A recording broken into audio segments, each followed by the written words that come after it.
Hello, everyone, and a massive welcome to this special episode here on InfoSec Live of Real Men in Cyberware Pink. For those that don't know me, my name is Simon Linstead. I'm the host and founder of the InfoSec Live community, and I'm very excited to be talking with another of our industry's leaders today. This time it's Joshua Copeland to help raise some money for the American Cancer Society and, of course, dig into the issues that we're facing in the industry. But before I bring him on, let me get my breath back, have a quick sip of coffee. If you're watching this live, please do like and subscribe. We do try to make these events as interactive as possible, and make sure you drop any questions that you may have in the chat. And of course, if you want to help support at any point, the link to support this amazing cause is in the description and will be dropped regularly in the comments as well for you to click on and donate should you wish. And even if you can't donate, please do hang around, jump in, ask some questions. It's going to be a super interactive time. So without further ado and any more rambling from me, Joshua, it's amazing to have you here. Let's bring you on. And for those that don't know you, would you mind giving everyone a bit of background about yourself? Sure. Josh Copeland, most widely known as the Unpopular Opinion guy on LinkedIn, talking about all the things that people don't really want to talk about as it relates to cybersecurity, HR, and, recruitment, things of that nature. I am a cybersecurity director with AT&T, doing kind of all the things you expect with that. I have a very large background, been doing cybersecurity IT for 25 years or so. 20 years of that was with the United States Air Force, defending, our nation and NATO allies, as well as doing some work with some big contract companies, working both federal and local state government type stuff prior to coming to AT&T, doing all the things that we do here with the lovely AT&T creator of networking. Love that. Love the way you finished that off on such a positive there for AT&T, Josh. That was awesome. And I mean, your history speaks for itself. You're a long in the tooth, don't take that the wrong way, expert in the field that I think people can learn an awful lot from. And as you say on LinkedIn, the hashtag Unpopular Opinion guy seems to be the one that's been you've either created or other people have created for you. And I want to come back to that, because I want to make this engaging and interesting and talk about the issues in the industry. But before we do that, a cause that's close to my family's heart. My mum, she had breast cancer. It was 15 years ago now, followed by a double mastectomy and I think 2 courses of chemotherapy because she had 2 different types of cancer. She beat breast cancer. I've got people in the family who haven't, aunties and friends of my mum, but my mum did beat it. And if there's anything that we can do to help support this cause, I'm all for it. As far as I've gone today, is wearing a pink carnation in here. But I said to Josh just before we came on, if we can get this target up by $1,000 throughout this live stream, I will dye what's left. I say what's left of my hair pink for the next live stream that we go on. So, Josh, tell me why American Cancer Society and breast cancer in particular. So it was one of those things where I've had a beard since I retired, and my youngest daughter, Madison, has been kind of poking me over the course of the last 4 years or so to, dye my beard something, do something with it, be crazy. And over the summer, she kind of got at it again and was like, Dad, I really want you to dye your beard pink. I'm like, all right, Madison, I'll dye it pink, but you have to raise a bunch of money for a charity. And she's like, well, Dad, how do I do that? So I, reached out to one of my contacts, a wonderful person named Roe that works with the local chapter of the American Cancer Society, because I knew that the Real Men Wear Pink campaign was getting ready to come up for the month of October during breast cancer awareness. And, she wanted my beard pink, Real Men Wear Pink, that kind of all gelled together. And my daughters and I sat down and kind of hashed out dollar values at what things I would do at what time, based off of how much they were able to collectively raise to give money to breast cancer. I chose breast cancer just because, it's one of those things where 1 in 8 women will have breast cancer in their lifetime. If you are a person on this planet, the statistical odds of you spending your life and not knowing at least one person that was directly affected by breast cancer is exactly 0. Yeah. So it's one of those things that it's one of the most aggressive forms of cancer. It's one of the most treatable forms of cancer. And ultimately, it's the number one non-self-inflicted form of cancer in the world. I think that, I mean, all those points are massively valid, but the last one particularly so. It's not something that you put yourself through and cause through smoking or lifestyle choices. It's just genetic and one of those unfortunate things that happen. So far then, let's bring up the page. So I want to encourage some people to donate. So we are on at the moment. I think, let me refresh that. just to make sure that we've still got the right numbers. Where's it gone? Why can't I see the numbers now? Here we go. Yeah, so we're on $7,102.28. So what I'm going to do to kick things off, I am going to let you talk about what the American Cancer Society do for 2 minutes while I make a donation to get this kicked off, Josh. Is that all right? Because I can't do two things at once. Yeah, easy enough. So the Brilliant. American Cancer Society does all kinds of wonderful things for, just cancer patients in general, be it putting inordinate amounts of money into cancer research, which allows, funding for all those brilliant scientists to go out and, try to find what genes cause it, what we can do to test it, how to get earlier detection, and then just the support functionalities that the American Cancer Society is able to do to support those that are currently going through it, whether it's transportation to and from, supporting the cost of breast cancer treatment, or even just the general supplies and support groups, because it is a very taxing thing on both the body mentally and physically, both for the person that's going through it and their support network.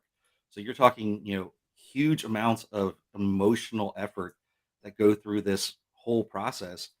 And they do a wonderful job of making sure that, the right resources are available to the right folks at the right time.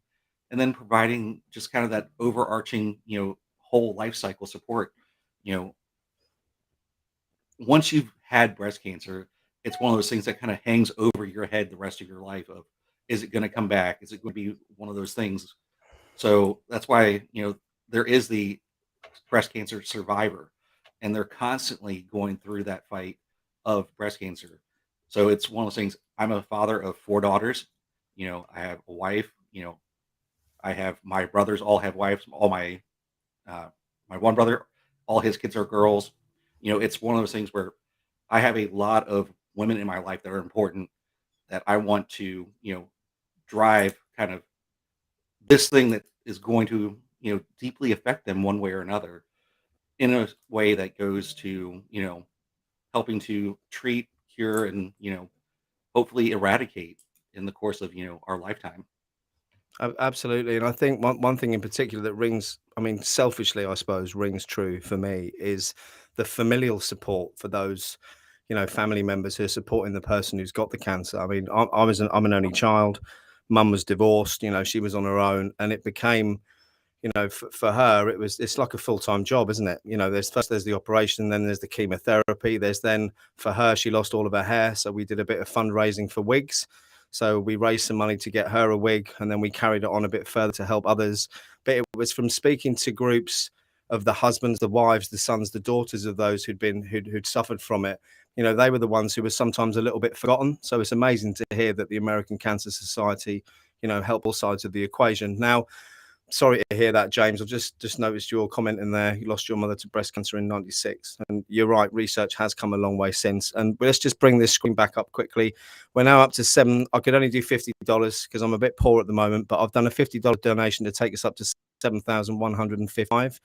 Something else I wanted to mention before we dig back in to the cyber topics. For anyone out there who's looking for any promotional video work to be done, whether that's for YouTube channel, business purposes, or anything at all. My wife's a video producer, and I do a bit myself as well. We will, if you donate $100 or more today or at any point to Joshua's page, create you a 30 to 45-second promo video, which normally retail at around $500. So if you want to get yourself a cheap video and help an amazing cause, do the donation. Just send me a screenshot of the donation you've done, and then we can liaise to get you a video done.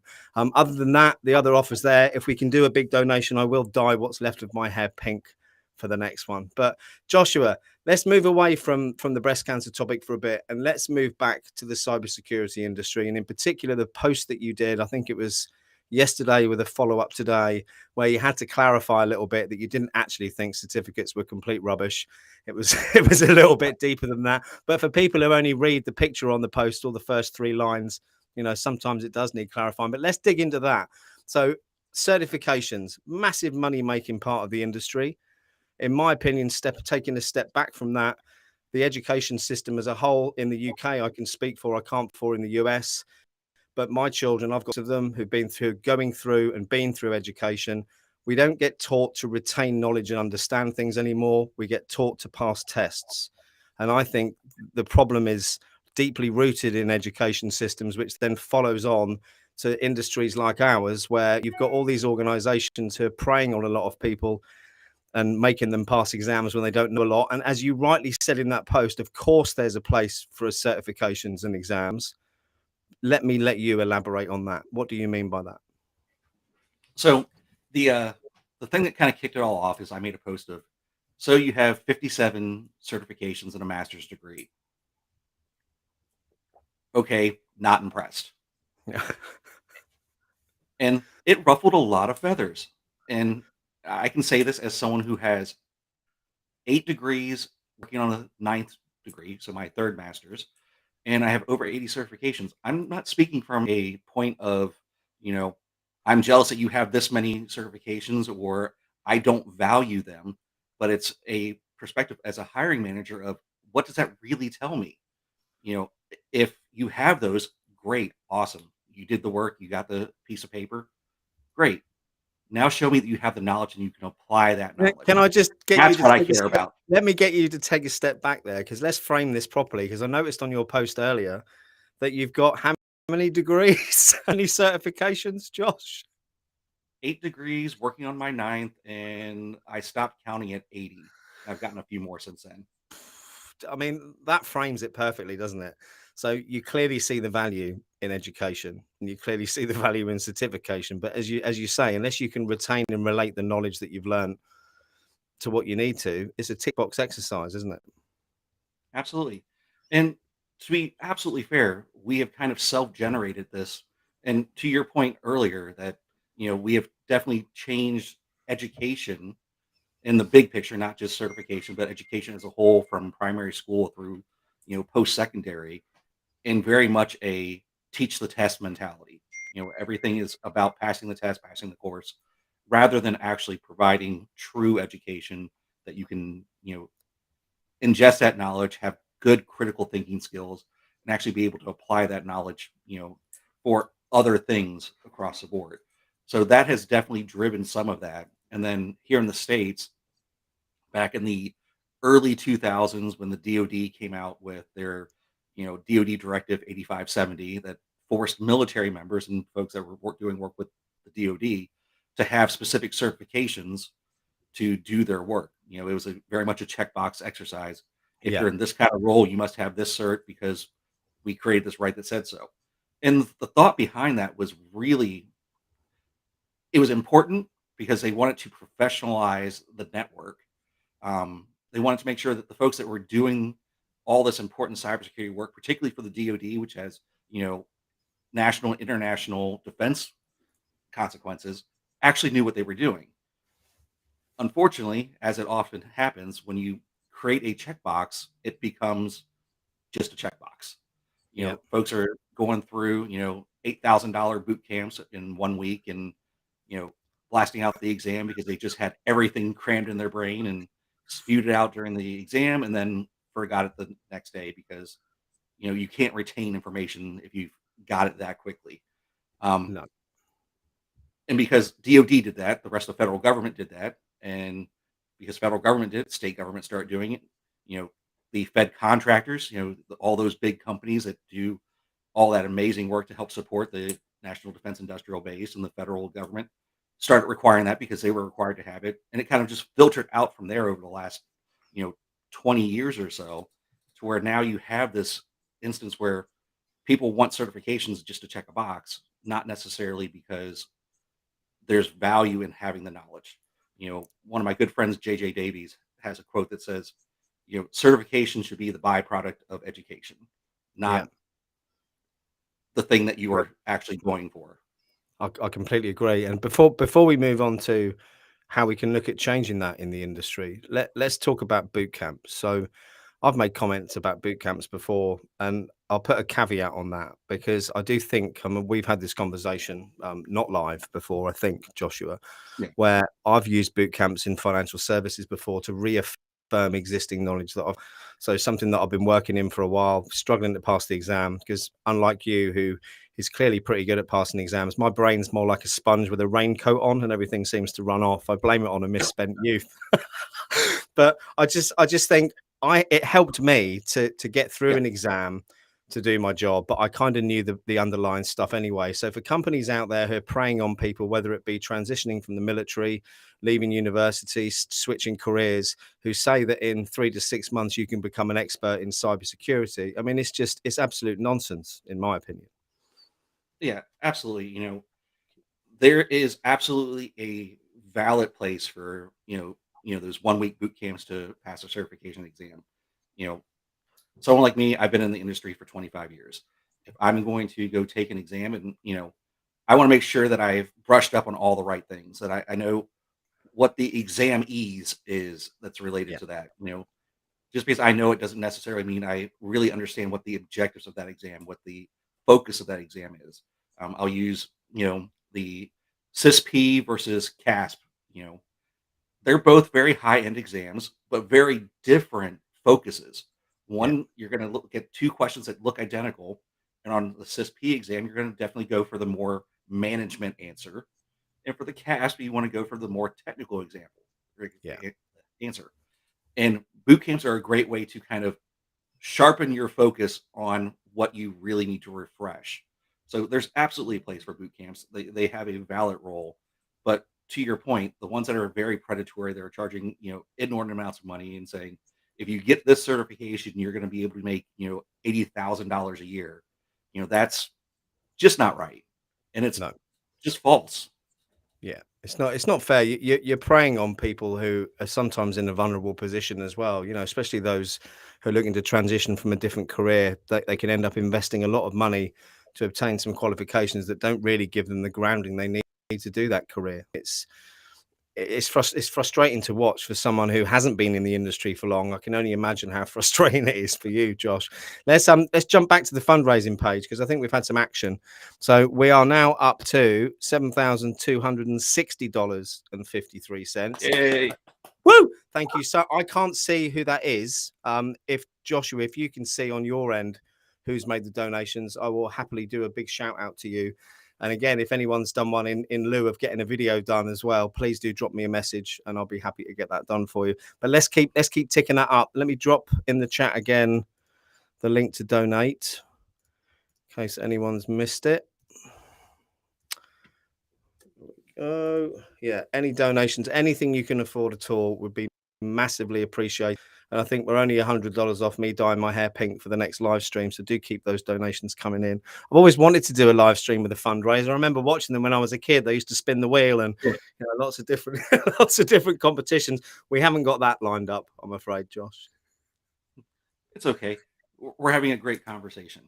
That's true. And we've also got a question. Gregor, good friend of mine, member of the InfoSec Live community, and also a leader in the InfoSec world based in Germany. Gregor has asked, so boot camps should be for people who are already in the field to refine their basics. Josh, any thoughts? Well, yeah. So part of that is, yeah, refining your basics, or the folks that have, done this the self study. They've done college and they have coursework that aligns with that. You know, I'm doing as I said, my third master's, and this one's particularly focused on cybersecurity. And a lot of the courses are aligned with, topics and domains from CISP. So maybe a boot camp wouldn't be a bad thing to go. I've earned all this knowledge through this education where I've actually learned the Yeah. material. Let me go take a boot camp for CISP that really refines and sharpens what I've learned so it's applicable to that test. Because again, and you mentioned it earlier, it's understanding the exam requirements and also understanding the wording that they use, the terminology that they use. I mean, I remember in financial services they used to love using double negatives on questions, and I used to write RTFQ at the top of each page. I've got a fly in here that means read the F in question because I used to skim through them properly, not read it properly. Again, it's about technique as much as it is the knowledge at that point, isn't it? Oh, absolutely. There is a science and a psychology behind the way certification exams are written. They have a methodology, and you need to understand the perspective that they're coming from. One of my really good friends has a problem passing exams because he has a very broad understanding of knowledge, Yeah. and he doesn't have necessarily the ability to natively focus and go, what's this test focusing on and what's the box I have to answer this from? Because that changes your answer. If It does. I'm looking at something from just we'll take CYSA, so the cybersecurity analyst Yeah. exam, answering that question from a, analyst perspective is not the same as answering it from a SOC manager perspective or from a tools engineer perspective. You know, we're going to see the same question and have different answers based off the lenses that we're looking at that through. Boot camps are a great way to refine how you look at that exam. So how let's go back to I suppose the original question, which well not the original question, the original point around the fact that the education system needs some improvement. How do we change all this embedded behaviors that we've got with regards to employers, examination bodies, the industry? What can we do to make the change? Do you think I mean, my 17-year-old, he's doing technology levels here in the UK at the moment. And this is a new thing here that they've only had, I think, for the last 2 years. And what I really like about it is you get work placements with it as well. So it isn't all classroom. There's a lot of hands-on building websites, there's hands-on building labs, and then you're actually getting that hands-on experience in, maybe remote, but typically office environments. He's working at Aviva at the moment in their security team. He's got a placement in there, which is absolutely invaluable. And he's learned more from having chats with his team members that he's helping out there, I think, than he has on the course. Do you think the kind of apprenticeship route is a better route, or what is your opinion on how we can improve? Yeah, I've written kind of about apprenticeship. The U.S. Department of Labor actually has an entire apprenticeship program built up around this, which Okay. is highly underutilized. Um, I like to put it out there whenever I can, but there are lots of organizations that are kind of going to that model of doing apprenticeships, which also typically do include, getting certification along with that education through the process. There are some Yes. great organizations like Cyber Warrior Academy that is doing a really great educational program that has certifications built into it. You have universities like Western Governor University that has a tremendous education program that is focused around certification. So you can get the right mix of things, but it's really, you have to put the effort in. And then once you have those pieces of paper, retain it and then be able to apply it. I have the unfortunate thing of when I do interviews is I'll get someone who has a master's degree in information assurance with a CISP, and then I ask them a question that revolves around, tell me what you know about cybersecurity frameworks and regulations, and I get the blank, glassy eye stare like I'm talking Greek. And this should be something that's really easy for them. Like this should be like the softballest of questions for them to go, yeah, I know NIST, 853, 800, 171. I can talk to you about RMF. We can talk about these specific things for HIPAA or PCI DSS. We can talk SOX and GLIBA, but I don't get that. And I know beyond a shadow of a doubt, 26% of CISP focuses around that. And then over half their degree in information assurance is around all of that. Yeah. So what did you learn? What was the point of you spending all that money to get that, sheepskin or the shiny piece of paper if you don't have the knowledge that goes with it? I want to say a quick apology there for the binging that was on. I want to explain what that was. That was my wife watching the live stream, asking me to copy and paste her the link to donate, which I thought was particularly lazy because all she had to do was go down the description, Laura. But thank you very much for the effort. Well, thank you, Laura. Oh, yeah, thank you. It's a pleasure. So what do you think we can do to change things then? I mean, awareness obviously is huge. Having conversations like this in public, letting people know, but it needs to be more than Yeah. that, doesn't it? There has to be a change in mentality for the folks that are doing hiring. Don't look for the easy checkbox. It's super easy to go, I want these certifications and this level of degree, but do I really need that for the job that I'm advertising? Does it really provide value? Am I aligning the things that I'm asking for with the things that I actually need? And if they don't, why am I doing that? So if I'm looking at a very junior entry level position, why am I asking for something like, 5 years experience in a CISP? That makes no sense, especially when the person's doing entry level, GRC or SOC duties that have nothing to do with that management level of knowledge. But You this know, this is a disconnect, isn't it, between the hiring managers and the people who actually got the work, I suppose. Is that a big company problem or is it an all company problem? It's largely a everywhere problem, largely because kind of going back to that, DoD thing where it's just propagated out because it makes things for non-technical people. So you're talking about your recruiters and your HR folks, really easy to kind of filter out applications. Do Yeah. they have this checkbox? Yes or no? Oh, you don't? Okay, we'll put you on the, not consider pile. And if you do, you get to go to the net consider pile, and really working with your HR departments to understand that, those aren't necessarily the things I need. This is what I really need. These are the skills that I want. And articulating those in a way that your HR and your recruiting folks really understand what you're looking for. So it kind of goes back to even just job descriptions in general. Make your job description match the job that you're actually hiring for, not a, job description that you copied and pasted from another company who was hiring a similar role. So You know, if I- whose responsibility is that then? So the recruiters or the hiring manager, and given kind of the role that they've got to fill, who should be giving that guidance? Who should be dictating what is on that job requirement sheet? Well, it's a partnership between, your HR and your hiring manager. Your recruiter should definitely be asking back for specifics. You know, you gave me this. Is this accurate? Is there anything else that I need to know?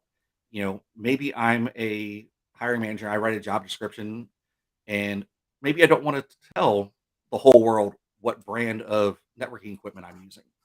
So I'm just going to say, we want you to have experience with networking and firewalls and, you know, these kinds of things. But then I tell the recruiter, you know, what I'm really looking for is someone who has experience with Palo Alto and Fortinet, and look for these specific skills, these specific words that are related around that, because that person's going to have that in their resume. You're going to be able to find that without necessarily telling the whole world that, my company uses this product, Yeah, which might be a absolutely. security concern that you have. No, absolutely. So from your point of view, when you're hiring then, Joshua, how involved are you in the process? Um, I write job descriptions that match my titles. Oh, here we go. and, Look. Well, there we go. and That part was of my that, 20 that's my that was my 23-year-old son ringing for some reason then. I need to turn FaceTime off on my Mac. so, Sorry, you said you write job descriptions and then my son so rang and interrupted. w- one of the things that I like to do is to judge your job description on whether or not it's good or not is, can you use that job description to do the person's 1 year evaluation? If you cannot use a job description to do a 1 year evaluation, your job description is rubbish, Yeah. because they should match. Because I'm hiring you to do these tasks, and I should be able to grade you a year from there. Did you Were you able to do those tasks? If they're so off that they don't match, you need to go look at your job description. Work with your HR folks. Maybe you are encumbered by a contractual obligation to have a degree or a certification, but make sure that you're actually refining that and know what those encumberments are, or whether they are, and what you can actually, have as substitutions. Maybe your job description says security plus, but you can also have GSEC or CYSA or, you know, CCNA security as suitable substitutes based off of the contract language. Understanding that there are kind of other ways that you can look at that is important. Absolutely, the alternatives is crucial. And how would you how does the interview process work? So I suppose another comment that we see a lot of on LinkedIn and beyond is 5, 6, 7 interviews for kind of entry level and mid level jobs. I mean, in my opinion, and I've worked, entry level in different industries. I've worked in the C-suite in the financial services sector, and the only time I've ever had more than 3 interviews is when it's been, if not board level, you've got some serious responsibility within the company. Yeah. From my perspective, it should never be more than two if it's below a senior level position. Yeah, You know, agreed. what we like to do is we kind of do the initial, apply and first interview at the same time, and that we use asynchronous interviews. Um, it'll be a list of typically 10 questions that are written targeted to that role. That when your resume is submitted, they'll send you the link to go. We use Spark Hire as our, Yeah. tool of choice, but there are a plethora of other ones out there that, you'll ask these questions and you record yourself answering those questions. And they're typically not, super in-depth questions. They're very much just gauge who you are, what you know, how you are going to answer some of these basic questions. So really, when you're submitting your resume, you're also submitting your first interview. So when you get a call back from us, you have one panel interview and that's it. There Yeah. is no, you know, 5 or 6 interviews with, a bunch of different people, you know, because for us, that's just bad business for us because the more Why do we you think keep you on the line, that happens? Why do people do that? um, a lot of them are their processes just really aren't refined. So instead of, doing a panel interview with everybody that you need to interview all at one time, they'll do individual interviews. So they'll interview with the technical lead, they'll interview with the manager of that, they'll interview with the hiring manager, all as separate interviews instead of a one panel interview. Um, and that creates long lead times where you have to deconflict schedules and you create an instance where, we're in a highly competitive environment. You know, there are tons of people who are all applying for different jobs all over the place. I don't want to have a long hiring process. I want to be able to get you resume in, determine whether I want to interview you, and then tell you that I want you in a relatively short period of time because ultimately I don't want you going someplace else No. because I took too long to get back to you or I made the interview process so encumbering that you're like, no, I'm done. I'm just It's not going got. to interview I mean, 6 times. you've got to wonder how many firms out there have lost amazing candidates through long, tedious, drawn out processes. I can think of 5 people I know in the last 6 months who've moved on and taken other jobs because they haven't heard back from probably the firm that they were the most interested in. And I won't name names for obvious reasons, but I think it's quite a common thing, isn't it? And before we get back to the cybersecurity, I noticed that we've got some new faces in the chat. So I'm going to bring up the fundraising page again, because apart from talking about cybersecurity today, so I've got a mosquito in here that keeps flying around my head. The main reason of having Josh on is to raise some money for the American Cancer Society, in particular the campaign called Real Men Wear Pink, and up to now $7,280. And for those who weren't tuned in earlier, there's a couple of reasons, extra reasons for you to donate other than to support an amazing cause. One is I think we are only $50 away from me dyeing what's left of my hair pink for the next live stream. So if you want to see that, dig deep if you can and get some donations in there. And again, something that my wife and I want to extend out there for this campaign. If you're looking for any video editing or video promotion work, if you want a trailer for your YouTube channel, if you're looking for a promotional trailer for your cybersecurity business, my wife normally charges $500 for a 30 to 45-second video. If you donate $100 or more to the American Cancer Society using the link that I'm going to drop in the chat right now, we will liaise with you and build you an absolutely bespoke and absolutely rocking intro video. So if you're interested, the link is there. And if not, if you can support in any way you can, even if it's just $5, please do reach deep in your pockets and make a donation today. Right, fundraiser bit over. So we've talked about the hiring process, or the mess of the hiring process. We've talked about certifications. What should we talk about next? How about vendor bias or vendors, and what's going on in the cybersecurity industry, and the kind of focus on technology is something I want to touch on, because a lot of the CISOs and leaders I've spoken to over the last few weeks have all commented that they feel there's far too much focus on the technology side and not enough focus on the people side. So I'd like to know what your thoughts are about that, please. Yeah, absolutely.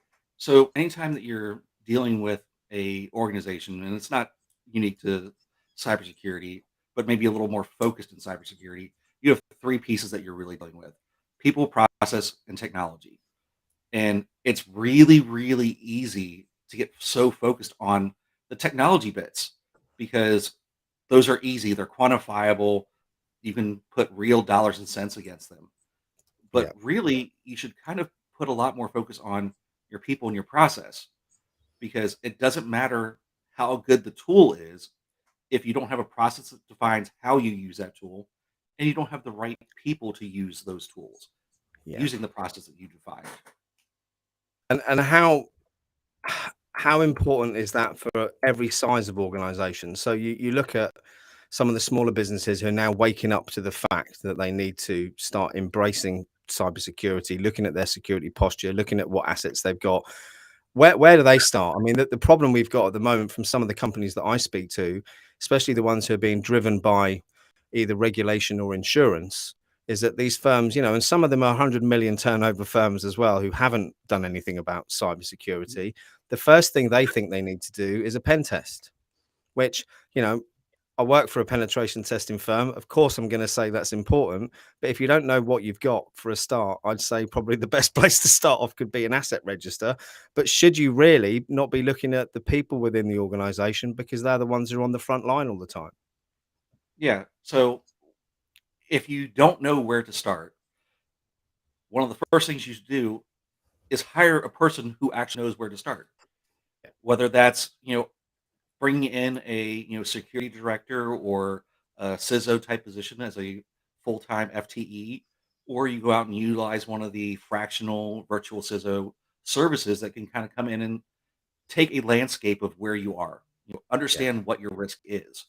So understand what your is means that you have to understand what your processes are, what your assets are, what your critical things are, understanding your, you know, business continuation plans, what are your critical processes that you need, what kind of data you have, what kind of rules that you might be applicable to that you don't really understand that apply to you, particularly in the privacy space where a lot of organizations don't necessarily know. Yes, GDPR, even though you are not a European country, absolutely applies to you because you're collecting data on European citizens. yeah, Or, here in the States, you have California and New York have privacy laws that I'm in Louisiana, but maybe I'm collecting data from those folks. So those laws now apply to me. So getting a really good understanding of what you have, what risks are associated with that, and doing a real large kind of across the board risk management evaluation is usually your first step. And you want to bring someone who really understands that in to help you do that. That way they can kind of from there prioritize what your real needs are. Yeah, a pen test is great, especially if you have web facing applications. yeah. But is that really the thing you need to focus on if you have all the data stored on a server that is running everything in plain text? Yeah, absolutely. Like, Yeah, I think you doesn't hit the nail matter. on the head. It's about engaging the services of an individual who knows what they're doing, rather than the point I was trying to get to without saying it out loud, buying a silver bullet solution to plug in somewhere that will fix all your problems. And I think the vendors do have a little bit of blame when it comes to that, with their massive marketing budgets. I think from an external point of view, coming into the industry, especially when I went to RSAC this year, it's very, very vendor biased. There's lots of buzzwords. They don't Yeah. seem to be addressing any of the problems that I've been chatting to CISOs about. The problems they're experiencing. It all seems to be, shift left, zero trust, which is obviously hugely important. But when companies are saying shift left, but they still want you to keep using their DAST and SAS scanners, I would say you're not really shifting that far left anyway. But what do I know? I'm not an expert. Yeah. And it really comes down to, understanding where you are. You know, Mm, there's lots of, great tools and stuff out there, but do you really need that tool? How are you doing with the basic functionalities of cybersecurity? You know, you can have a cool pen test, but if you're not doing basic patch and vulnerability management, does it matter? You know, no. if the big ticket Experian hack was because they had unpatched servers that they had no process around for their patch management. Yeah. These are basic functionalities that organizations should be doing. That if you have these cool new Gucci toys that do all the things, but you're not doing the basics, it doesn't matter. If your Do you people know aren't my doing the basics, my late nan had an expression that she used for absolutely everything, and I think it's relevant for this. And that was all fur coat and no knickers. Josh is what she used to say. And what absolutely. there's a saying in the States as well, I think, with regards to cattle, but I can't remember what it is. Can you remind me what that is, or do you know what that is? I'm not All hat, necessarily all remember. hat and no cattle, something like Oh that. yeah, Yeah, it's a yeah, it's a similar saying, and I think it's so true. You've got to get the fundamentals right, haven't you, before you start yeah. worrying about anything else. Like if you have your CISO or your C level suite folks that are going to click on whatever link is sent to them in their email, you know, you can't fix that with technology. No, There's things you can do that make it less bad, but getting them to go, should I really open this? Is really the critical piece. Understand that people part. I want to say the last stat I seen was like 60 to 70% of all cyber attacks and breaches had a human element in it. Yeah. Somebody had to do something to enable that attack to go through. I'll tell you some So, really, really worrying research I read today was around demographics and who are the most likely to click on these links. And ironically, it isn't, people like me who are 50 or nearly 50. It's people like my 23-year-old son who has no awareness of security at all. And that really surprised me. Does that surprise you? I don't know if that's a local to the UK statistic, but no, it doesn't. The kids I have at home are between the ages of 17 and 21. So that actually kind of checks where, they go and do things. And I go, what are you doing? What do I do for a living? What is wrong? You know better than this. And for them, they go, I didn't think about what, the second and third order effects of that would be. It's really until you really have those conversations and really understand and talk about things like risk yeah, and what risk really is, folks aren't going to buy in. Telling me no, don't do that all day long gonna do it even doesn't more. help.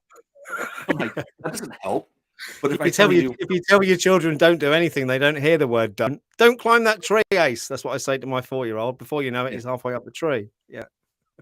like now it's kind of the model of don't touch the stove, don't touch the stove. They come to you screaming because they burn it. Well, are you going to do that again? Nope. Nope. No. This seems to be very representative of firms embracing cybersecurity, doesn't it? The stove analogy tends to be Yeah. those who get burnt that come running back. I think the way I learned my lesson and my children learnt theirs was through my own stupidity. The first time was when Clash of Clans first came out. I think my 17-year-old was probably about 8 or 9. He had an iPhone that was on linked to my account. You can probably see where this is going. The card I had linked to that account was my business card that I didn't tend to Oof. keep an eye on too much. £1,178 in gems for Clash of Clans. And you'd think I'd learnt the lesson. My now 14-year-old, I think it was 2 years later, also had a phone on my account, and he did the same with skins for Fortnite. But he did about $600, and that was probably about 5 years ago now. And that for me was the thing that started me thinking about where my data was held, who's got access to it. And fingers crossed, so far, so good. They haven't made any other mistakes like that. However, I constantly have conversations with my 14-year-old about TikTok, the fact that he's on there constantly and clicking on links left, right, and center. But until he gets burnt, like you say, what can you do apart from ban him Yeah. from TikTok, I suppose? And then they'll find a way around that Of course they will. Yeah. Yeah. because My kids are parents hackers. my They're parents genius. tried the say no and banning method with me, and believe you me, Josh, it went horribly wrong. Absolutely. That was one of the things that with my kids was, I didn't say, no, you can't do this. Because ultimately, if I tell them no, then they're going to do it and they're going to hide it. And then when something goes horribly wrong, I'm going to find out about it at the absolute wrong time. Instead of, Yeah. knowing about it and be like, all right, look, here's what's happening. Please don't do this thing. This is why. And having that kind of treat them like an adult conversation. Like, here's what you're doing and this is why it's potentially bad. Yeah. It sounds like you've got a better relationship with your children than mine. Some days. Yeah. They're all girls and they're very mercurial. Yeah, I bet. I've got 2 girls, 4 boys, and I've got to be honest with you, it's the girls I'm more worried about than the boys, Josh. That's for sure. They're much smarter than the boys are. Mine are anyway, and sneakier perhaps. Well, So we'll I don't see. have anything to compare against, but No. I have been fortunate that my girls have all been relatively good, but I think that's chalked up to my wife and I having a fairly open relationship with Yeah, them. Of, you know, I'm not going to tell you don't do that, but I'm going to tell you this is why you shouldn't. yeah. I think it's much better approach than do as I say, not as I do, isn't it? Which I think a lot of parents take that approach, and it really, really doesn't work. But look, let's Well, let's just I'm still guilty of that. yeah, well, me too. I was just trying to make it out I was a good parent. I did try my best, but we all make mistakes, and I think as long as you learn from them, That's what's important. But I think we've had more money in. So let me just bring up the screen quickly. Where are we now? We are now on $7,322.73. I don't know who it was. Will, I noticed you jumped in and said, "How do I donate?" Hopefully you found the link. Aaron, I see you're in there and you're loving the matching shirt and the pink flower. Aaron, if you love it that much, if you can donate, I think it's $18. No, it's not. $28 we need. And then I'll dye my hair pink for the next live stream. So if anyone feels like they can dig deep, get this target pushed up a little bit today. We're still away off the 10,000, but anything you can donate would be greatly appreciated. And I will reiterate the offer. My wife's offered anyone who wants a promotional video created. She'd normally charge $500 for a 30 to 45-second promo. If you're looking for one for your YouTube channel, your business, or just your personal page, if you donate $100 or more to this cause today or tomorrow, let us know. We will get you a $500 amazing promo video created. So please, please, if you can, dig deep. Be much appreciated. Joshua, we've got 9 minutes left. What would you like to focus on for the last section? Anything in particular you think we haven't covered?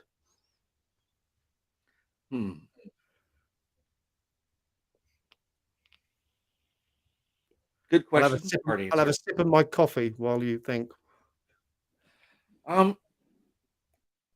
Let's talk about the big thing that we've had in the industry of defining what really entry level is, Yes. because that's really Brilliant. been kind of the hard thing. I say it all the time that the hardest job you will ever get in the cybersecurity industry is getting that first job, because once you have that and you're in, there are jobs everywhere. Yeah. But getting in and getting that first job is completely the kind of big boulder that you have to surmount before getting in here. Um, and a lot of that has to do with, hiring managers, folks that are, mine and your age that were in the field, 20 years ago, where there really wasn't cybersecurity when, No. you and I first started in our career journeys. It was, you had IT people who then started doing security things. And Yeah. there's still a big mentality that, you have to do, traditional IT stuff first and then come over to cybersecurity. So that's why you see these job things that say they want, 2 to 3 years of experience for an entry level job. I'm like, I look at it from the perspective of, to be a SOC analyst, I don't need you to have 2 to 3 years working a No. help desk. I'm like, No. they're not equivalent skills. I definitely don't need you to have 2 to 3 years working a help desk or being a sysad to do, entry level GRC work, where you're going out and collecting artifacts and, writing up plan of actions and milestones and system security plans. Those aren't, direct skill correlations. No. So kind of getting folks that are our age group and older to get out of that mindset that you need to have this base experience in IT to get in is, kind of one of the milestones of getting over it. And then understanding and getting folks to understand that, a college degree does not necessarily make you a better person for cybersecurity. When you do the math on it, at least here in the States, a bachelor's degree is 120 credits, of which maybe 40 would be in your major. Yeah. So that's, a total of 1/4 of your degree over the course of 4 years. So you're talking, typically maybe 3 to 4 classes a year over 4 years. That's really not a lot within that field. And then as fast as our career field changes and as slow as the academic world is to get things updated, you're talking a class that you took your freshman year, by the time you graduate, is 10 years out of date Yeah. with all the kind of things that have to occur to make it a accredited program and then have that taught. And then by the time you graduate, it's 4 years old from that. That's one of those things of, where am I getting real value from that? Now, do I think there's value in a college education? Absolutely. Yeah. When I see a college degree, I look at it and go, here's somebody who has, long-term project management skills. They're able to deal with, typically, at least 1 or 2 times they've had to do a group assignment where, you know, you have all the dynamics of a group assignment. You have, you know, all the problem solving things that you have to do of making my schedules work, and I have these classes that are supposed to occur at the same time. How do I shuffle? So I see values there, and if you're doing college right, you're going to learn how to do critical thinking, and you're going to learn how to solve problems, and that's great. But do I need that for an entry level job? Probably not. I No. can probably teach you the skills you need if you have a baseline knowledge, a desire, interest, and aptitude. They're the three key ones, aren't they? Desire, Yeah. interest, and aptitude. And I want to just flip that around a little bit from the entry level perspective, from a slightly different slant, where I see people like myself, for example, at 46 years old, pivoting from a different career. In my mind, I'd be coming in at an entry level position. Now, I think self discovery is a hugely important part of a journey, especially for those transitioning to start looking at what skills you can bring across. Now, whilst I haven't gone into governance, risk, and compliance for the simple reason I've had 20 years in it in financial services and can't stomach it anymore, the amount of relevancy is huge. I spent 15 years putting together disaster recovery plans, business continuity plans. All of these things form part of regulated advice in the UK. So anyone who's been in financial services in the US or the UK or any other country, there's so much stuff that you can bring to the table Yeah. in cybersecurity. And I think you see a lot of people who are perhaps not, who haven't just left college or left university, who are pivoting, who are still looking to be, a SOC analyst or a junior pen tester, or somewhere down at the bottom end of the industry, or the starting Mhm. point of the industry. And I think they've got that wrong, because I think if you spend more time on your self discovery and looking at what skills you've got and what you can bring across, you can perhaps make a couple of steps up the ladder before you even start getting anywhere. What do you think about that? Oh, absolutely. Because there are so many transferable skills between other things in cybersecurity. So the absolute best analyst I've ever had that worked for me had a undergraduate degree in marketing. And when you think about it, that makes sense It does. because what is marketing if not social engineering? Absolutely. Yeah. Like another really good analyst I had an undergraduate degree in accounting. That's a very transferable skill set.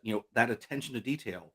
A lot of people don't really understand that you know, everywhere that it is the SOC 2 Type 2 audit that everyone looks for is owned and was created by certified public accountants. Yeah. You know, the folks that are, prior law enforcement, there's a lot of overlap in how you do things from a Massive. law enforcement perspective into incident response. You Yeah. know, that's really a huge overlap. I had a friend of mine that was a lawyer that crossed into cybersecurity, and their kind of whole focus is intellectual property, cyber law, where you have all these new things that are coming out, and it's really kind of jumping in and understanding that from that legal perspective because that's a huge environment. So folks that have kind of these very broad backgrounds in other areas definitely have the ability to transition kind of into that more middle level and then sometimes even senior level, especially for folks like you that had a very deep background in risk and compliance in another field, because risk and compliance is risk and compliance. It is. You know, Yeah. especially from a management perspective, you don't necessarily need to know how to go into the server to check the thing. No, no, you You don't. You you can don't. And understand the overarching architecture of the framework and be able to kind of go and say, yes. I think for me, the thing that really drove it home, we've got a scholarship running in InfoSec Live at the moment, and we've got 8 people going through a ship program.